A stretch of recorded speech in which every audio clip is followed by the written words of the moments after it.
Meus amigos, eu tenho visto em vários comentários, em postagens que são feitas tanto no X, né, no Twitter, quanto no Instagram, enfim, respostas até de envios de WhatsApp, de apoiadores nossos da direita, amigos, colegas, dizendo, olha, mas por que vocês não barraram isso? Por que vocês não fizeram obstrução naquilo?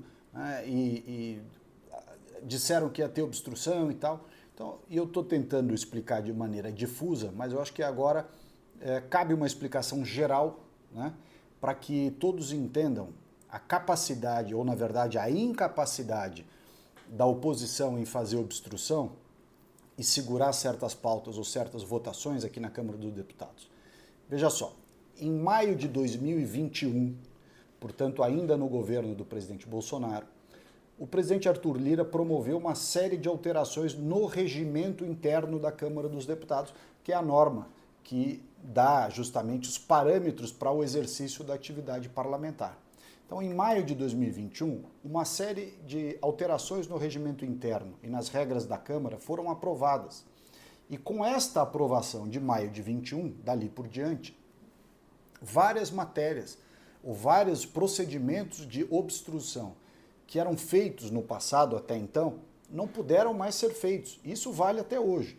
Eu peguei aqui alguns para citar para vocês. Com essas mudanças do regimento, houve uma limitação dos pronunciamentos. Ou seja, você limitou a quantidade de pronunciamentos que podem ser feitos em cada momento da tramitação, na discussão, no encaminhamento, na orientação de voto.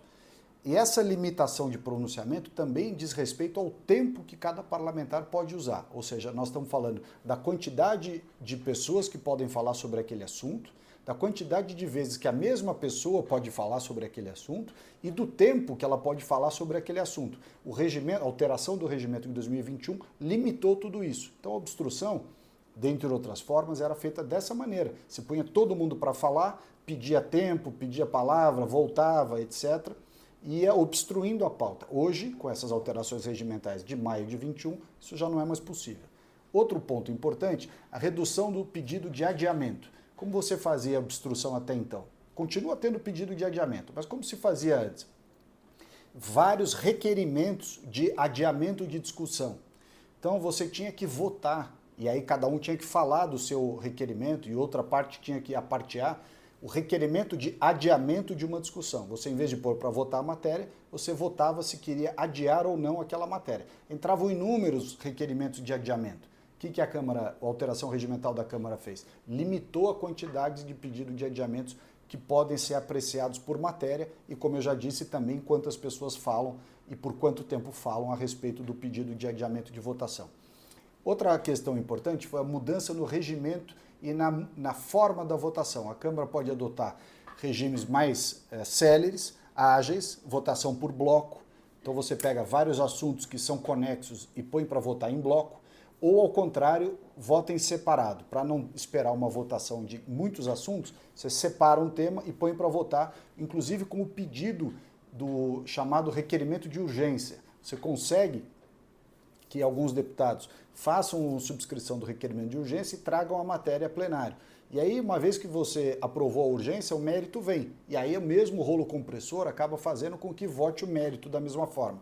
Então, essa mudança na forma das votações também é importante. Seja em bloco, seja em separado, há um instrumento de manuseio dessa efetividade e que retira da oposição os instrumentos para fazer obstrução, por exemplo.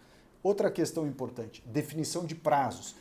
A presidência da mesa pode definir prazos de tramitação, prazos de vista, prazos de diversas formas para que essas questões que a oposição queira ver, por exemplo, esquecidas, não fiquem mais esquecidas e venham para ser votadas. Então nós não temos esses instrumentos, como eu já disse aqui até agora, esses instrumentos que haviam no passado para fazer oposição / obstrução, esses elementos, esses instrumentos não estão mais disponíveis desde maio de 2021. Foram impostas sanções para as obstruções injustificadas.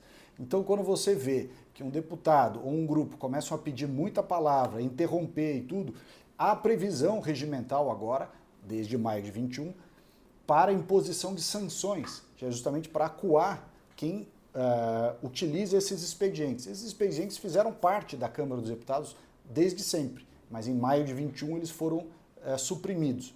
Então, tudo isso traz o necessário reconhecimento de que, do ponto de vista regimental e procedimental na Câmara, a capacidade da oposição em fazer oposição, sobretudo no modelo de obstrução, essa capacidade está muito reduzida, para não dizer praticamente eliminada.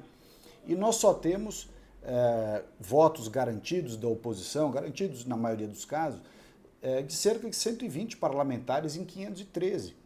Então, com 120, a gente não derrota no voto. Não consegue. Põe qualquer matéria para votar. Se a gente contar só com os nossos 120, nós perdemos a capacidade de vencer quaisquer discussões em plenário.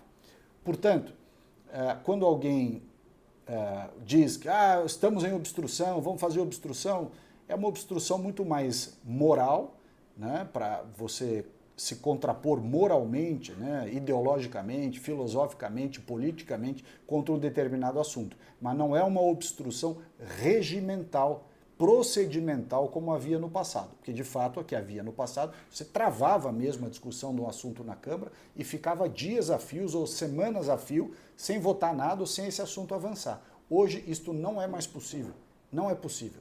Se você não garantir a quantidade mínima de votos para obstruir de fato, ou seja, derrotar no voto, você tem que ter em geral 257 votos, você não consegue segurar a matéria indefinidamente. Atrasa um pouco, segura um pouco, cria algum constrangimento, mas quando a máquina governamental quer, junto com o apoio de quem comanda a Câmara dos Deputados, não tem jeito, não tem como fazer obstrução.